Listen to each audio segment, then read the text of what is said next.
It had been 9 days since Damon last touched me. Not in passing. Not in bed. Not even in that lazy, distracted way long-term couples do when they forget how we got here in the first place.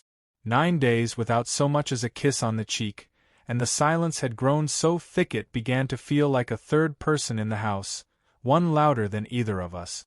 My name's Villiam. I've been married to Damon for 4 years. Once upon a time, he was everything, sharp, driven, affectionate in that quiet, deliberate way. But now? Now he's a routine. A man who checks his calendar more often than my eyes. A man who kisses his phone goodnight. I used to be enough. Maybe I still was, but only in the way a coffee table is enough. Functional, present, but invisible until you bump into it. Damon and I had stopped fighting because there was nothing left to fight for. We didn't yell. We didn't accuse. We simply avoided each other in a house too big for two people pretending not to notice how empty everything felt. So when he told me his stepbrother Eli would be staying the weekend, I didn't think much of it. Just another presence to ignore. Eli arrived on a Friday afternoon, suitcase in one hand, a tote bag that screamed art school dropout in the other. I opened the door and blinked. He was beautiful. That was the first thought. Not handsome, beautiful. Slim frame, high cheekbones, glossy black hair pulled back in a loose bun. His lips were soft-looking and tinted just enough to suggest effort without vanity. And his eyes, God, his eyes, icy blue and shameless. He looked at me like he already knew something I didn't. "You're Villiam," he said, brushing past me like we'd met before. His voice was low, a little breathy, like he was always half laughing at something private. "You're taller than I imagined. Hotter, too." I laughed awkwardly. "Thanks. Welcome." He dropped his bags and hugged me, full body, 2 arms, chest to chest. I felt his breath against my neck, warm and slow. He pulled back, grinning. "It's been too long since I've had a real bed. You guys live like actual adults. Weird." Damon came downstairs, crisp button-down, tie still loose, looking more annoyed than excited. "Eli. You're early." "You're late," Eli shot back, winking at me as he slipped off his sneakers. Watching them side by side, you wouldn't guess they shared anything besides a last name. Damon was straight-edged, neatly pressed, the kind of man who made spreadsheets for vacations. Eli looked like he'd walked out of a queer Parisian dream, black mesh tank top, a silver choker, and painted nails that matched his sandals. And he noticed me. That night, when Damon retreated into his office with a bottle of scotch and a Zoom call, Eli and I sat in the kitchen. He asked questions. About my job, my art, my favorite wine. Questions Damon hadn't asked in over a year. "Do you ever feel like he's not really there?" Eli asked, swirling his glass lazily. "Like you're talking to a memory of him?" I shouldn't have answered. I knew that even as I nodded. "He used to be," I said, voice low. "There, I mean. Now it's like he's saving himself for something bigger. Something I'm not part of." Eli tilted his head, watching me too closely. "You don't seem like someone easy to forget." The way he said it, slow, deliberate, with just enough softness to make it land, sent a pulse down my spine. I cleared my throat. "You're very direct." "I don't do small talk," he said with a shrug. "Waste of time." Later that night, I passed by the guest bathroom and the door was slightly ajar. The light was on. I wasn't trying to look. I swear I wasn't. But I glanced in and froze. Eli stood before the mirror, shirtless, skin pale and smooth under the glow. He was applying something to his lips, lip tint maybe. His jeans hung dangerously low, hip bones sharp and defined. He saw me in the mirror and didn't flinch. "You watching?" he asked, smiling lazily. "I know. Sorry," I stammered, starting to pull away. He turned around fully, stepping toward the door. His voice was softer now. "You could have just asked to join me." My mouth went dry. "Good night, Eli." "Sweet dreams, Villiam," he said, and shut the door with a soft click. I lay in bed next to Damon, wide awake, staring at the ceiling. He mumbled something in his sleep, turned over, and pulled the blanket tighter around himself. Eli's voice echoed in my head like a taunt, or maybe a promise. The next morning, Damon left early for a business meeting across town. He didn't say goodbye. Just grabbed his keys, adjusted his tie in the mirror, and walked out the door. I heard it shut from the kitchen, the sound sharper than usual. Eli wandered in 5 minutes later wearing one of Damon's robes, silky, navy, slightly oversized. On him, it looked like sin wrapped in softness. His legs were bare, smooth, and pale. He reached for the coffee pot with a sleepy stretch that exposed a sliver of his lower stomach. "You're up early," I said, trying too hard to sound casual. He grinned. "Couldn't sleep. The bed's too cold." I didn't answer. Couldn't. He poured himself coffee and leaned against the counter, sipping slowly. His eyes were fixed on me again. That same look. Like he was studying me. Or undressing me. Or both. "So," he said, blowing on his cup, "are you always this quiet in the mornings, or is it just me?" I met his gaze. "I'm not used to guests." "You mean," he said, lips curving up, "you're not used to being looked at." That landed.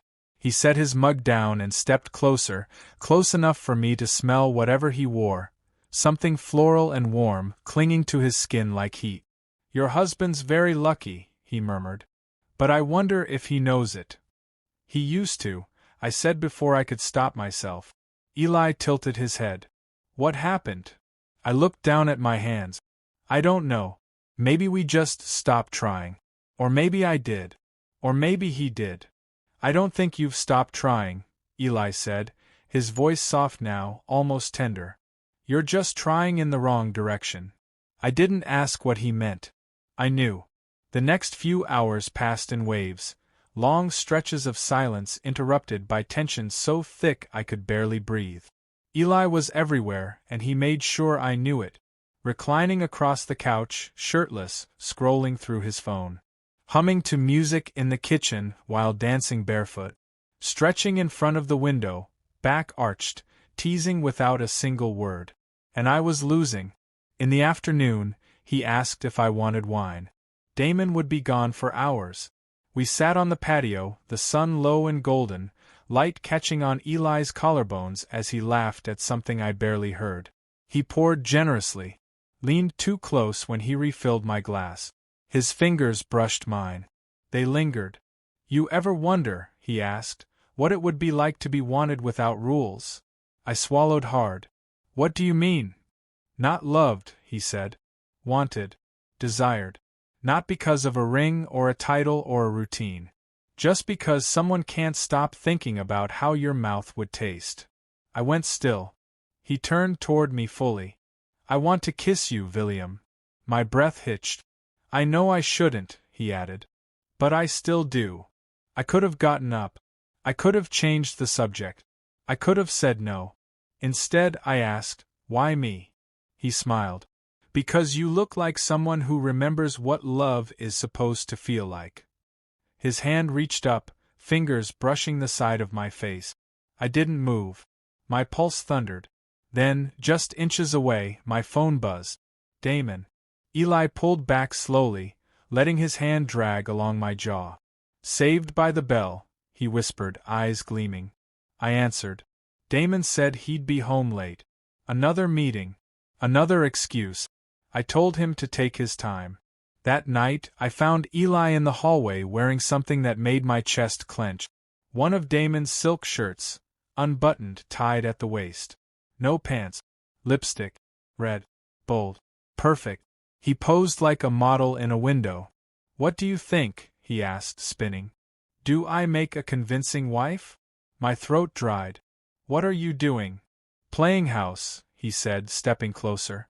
"Isn't that what you've been doing for years?" I wanted to tell him to stop. I wanted to say this was wrong. That I was married. That I had lines. Instead, I whispered, "You're dangerous." He smiled. "Only if you let me be." He reached out and ran his thumb over my lower lip, smearing a trace of lipstick onto my skin.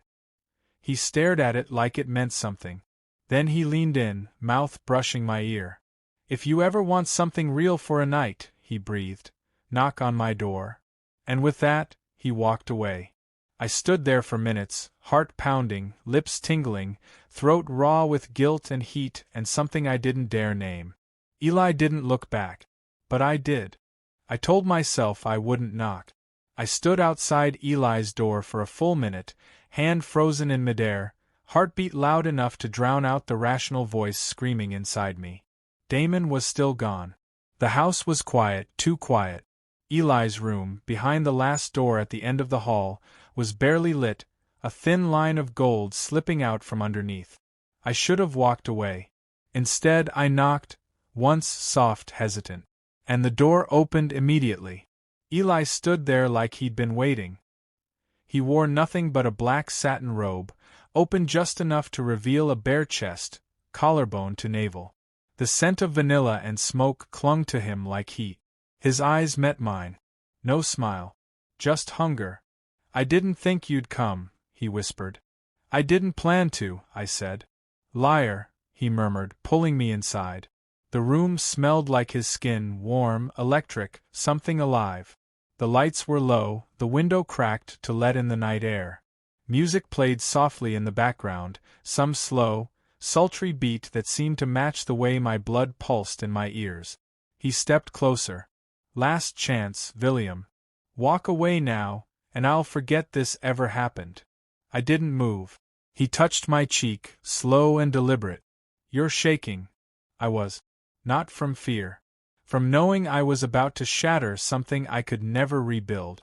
"I'm not sorry," I whispered. "Good," he said. "Neither am I." And then he kissed me. It wasn't soft. It wasn't gentle. It was months, years, of loneliness condensed into a single, breathless moment. His lips moved like he knew the exact rhythm I craved. His tongue swept in without apology, and I let him take what he wanted. Gave more than I ever meant to. His hands moved over me, possessive, urgent. He pulled me down onto the bed, onto cool sheets that smelled like him. My shirt was gone before I realized I'd taken it off. His robe slipped from his shoulders like water. We moved like we'd done this before in some other life. Like our bodies had made promises our mouths hadn't yet spoken. Every kiss was a confession. Every touch a betrayal. "Say it," Eli whispered, dragging his lips down my chest. "Say you want me." "I want you," I breathed, eyes closing. "I shouldn't, but I do." His laugh was low and pleased. "That's the best kind of wanting." We didn't stop. Couldn't. My hands memorized the dip of his waist, the curve of his hips. His skin was hot and smooth, and every time he moaned my name, a part of me cracked open. It wasn't just sex. It wasn't lust alone. It was being seen. It was being touched like I mattered.